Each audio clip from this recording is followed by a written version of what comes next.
and with nothing you improve nothing, and with nothing the economy is not being boosted, the economy is not improving. So we should think of fighting against unemployment first.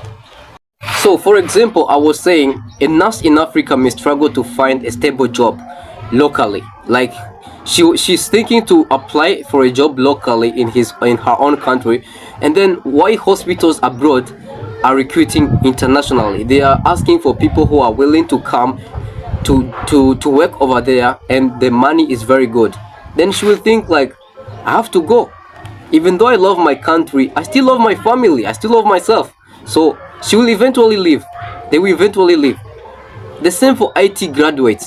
The IT graduates, they may face limited technology, I can say, technology industries at home, but discover endless opportunities overseas. He will think there is an IT job, for example, to work in Limitel. He will say, Limitel, how much are they paying in Limitel per month? They are paying, let's say, 200k. I think that's the right money. I don't remember. So that he thinks 200k, but if I go to work abroad as an IT guy, I will be paid more than $500 per month. So he will think $500, and I have a family to feed, I have my dreams to chase, I have a kid to pay school fees for, I have things to do. He will eventually leave the country and then go abroad, even though he loved his country. This is what I ask you guys to help fight against. And I believe that our generation can do this. We can do this, guys. Let's stop being lazy. Let's stop being influenced by other people's ideas. Let's stop being dramatic, and let's start putting the work in. Let's start doing it. Let's start implementing it. All right. So when talented people constantly feel unwanted in their own countries, living starts feeling illogical. Living starts feeling logical. And this is dangerous. Because Africa has one of the youngest population in the world. And this is something I like a lot. Africa is the first continent which has the youngest population. I mean the youth, the youngest generation. And what are we doing with it, guys? What are we doing with it? We are spoiling our generation. We are spoiling our lives. Let's start doing the right thing. This generation can change our continent. Let's be serious.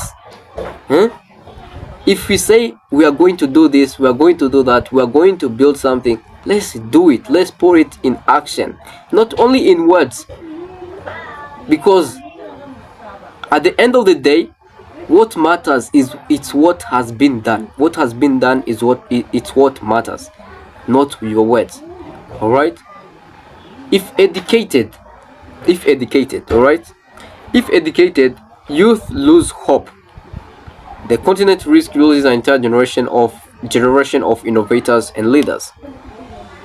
Someone who left Africa to go abroad for a job, maybe he was going to help the continent.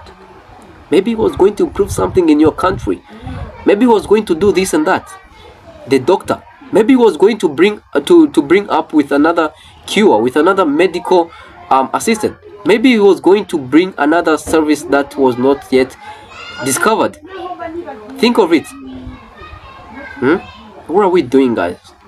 Let's wake up. Africa, the youth, let's wake up. So part 3, this is part 3. Low salaries and poor working conditions. Now let's talk about salaries and working conditions. Many people are caught in this part. Low salaries. Let's be honest, most of the jobs in Africa, they pay low salaries. This is a reality. You finish as a graduate, you are hoping to have a job that will sustain your living, your lifestyle, but you miss one, and then you become mediocre, you become normal, you become like others, you become common. So this is especially visible in healthcare. This is very visible in healthcare. Many African doctors and nurses work under extremely difficult conditions. For example, lack of medical equipment, overcrowded hospitals, long working hours, low salaries, limited career growth. There are a lot of things. You have a lot of things to do, but then they are paying you something very low. They are paying you something low. Then you think like, instead of being paid this, and I heard there is a job abroad, let me just go. Let me just leave. So imagine saving lives every day while struggling to pay your own bills. This someone told me this, and I thought I should also tell you. Like, imagine saving lives every day while struggling to pay your own bills. You are saving someone's life, but you can't even pay your own bills. Because of what? Because of low salary. Because of low salary, you can't pay your own bills, but you can save someone's life. At the same time, when you can't pay your own bills, foreign countries, they start offering better payment, better equipment, better training, better professional respects. So what happens? Many leave. They choose to leave, not because they hate their countries, no, but because they see that if they continue to do what they are doing, they will become broke. They will be like, they will have nothing at all. So they choose to leave. So the same thing happens with teachers, researchers, and engineers and scientists. Some African researchers cannot even access modern laboratories or funding for innovation. You are a scientist, you don't have equipment, you don't have the supplements, you don't have anything. So how are you going to work out with your experiments? So their ideas are trapped because the system cannot support them.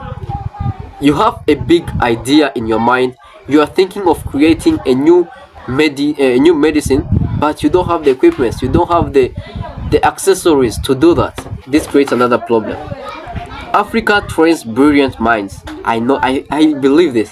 Africa, we teach a lot of theory. We teach a lot of theory, but not practical. So Africa trains brilliant minds, but richer countries often benefit from their skills. Many scientists, doctors, and researchers, they go outside the country, the continent, finding for jobs. They are brilliant, they are smart, they are very smart, these guys. So when they go abroad and they get an opportunity to do a job and they start discovering something, they don't leave. No, you can't. They have to keep you. They have to keep your knowledge, your wisdom. They have to manipulate it and use it. They have to use your wisdom and innovate and create something new. And then we call it after them. They will say, we are the ones who created this. But yet, if you go at the back of the story, if you go and ask deeply, you find that they're not the ones. It was someone who was there. But guess what? Yes, they will use you, of course. They will use you, but then you will come back. What will you profit your country? You are old. Yes, you have the money, but the innovation. We don't need only money, we need the innovation, the skills, the new technology. What have you benefited your own country, your own motherland? This is what I want to tell you. This is my message. This is my message, guys. I want Africa to change. I want Africa to become another thing, another continent. Africa needs to change, and I believe this generation. So this part is sensitive, but it must be discussed. All right, I'm going to talk about this anyway. So in many places, people believe that success depends more on connections rather than competence. All right, sometimes jobs are influenced by favoritism, corruption blocks opportunities, young people lose trust in institutions. Young people are losing trust in their own countries because you're going to ask for a job, you're applying for a job, and then someone who is not even good at the job, you know it. For example, you know the guy, he's not even good at that job, but because of the connection he has with the manager, with the company, for example, he gets the job before you. Because of what? Because of favoritism, because of connection. And this is what's happening in many African nations.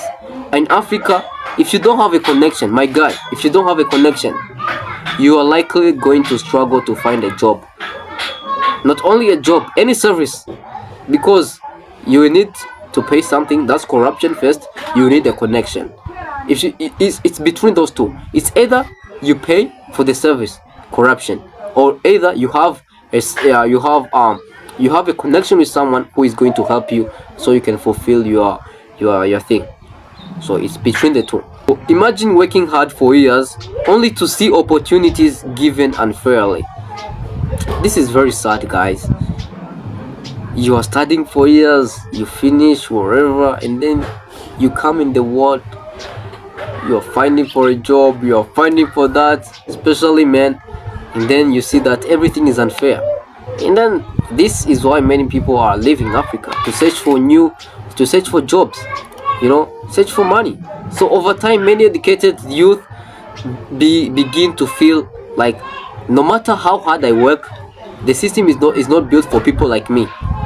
And this is very bro, this is very sad. They're like, no matter how hard I work, no matter how hard I can run wherever, this system is not built for people like us. Whatever we can do, we will never succeed. We won't do it without connection, without corruption. Anything we do, bro, this is very hard. Sorry to you that this is very hard. Tell me, how are we thinking of improving Africa if we still can't fight against corruption? If we still can't fight against saying that because he's my relative, so I have to give him a pass, because he's this and that, he has to be in this. What is that? This is not Africa our forefathers knew. This is not the generation they wish it could lead Africa now. We need to change. So that feeling is very powerful. Like whatever I do, this system is not for me. I know I won't pass through. Many of them, they lose motivation. They lose everything. They say, what can I do? Can I fight? If I fight, I'll be killed. So let me just stay at home and help my parents. This is a reality for millions of people, especially the youth in Africa, and many are not talking about it. Let's say the truth. But still, we are the ones to improve. We are the ones to change this continent. We are the ones to change. So when people start losing faith in the government, in the country, they often search for another place, of course. If just a quick example, social example, if for example you had a job which pays low money, and then you come to find a job which pays more money, you have of course to leave. You have to shift to the other job. You have to shift, not because you didn't love the job before, but because of the money, the salary. You have to move. So now, of course, corruption exists everywhere in the world, but in developing economies, its effects can be much more damaging, because opportunities are already limited. Opportunities are limited when there is corruption. A corruptive nation can never be ultimately developed. It's not possible. So corruption, we have to fight against it. And to fight against corruption is not something easy, because many African presidents, many African revolutionists, they have tried to fight against corruption.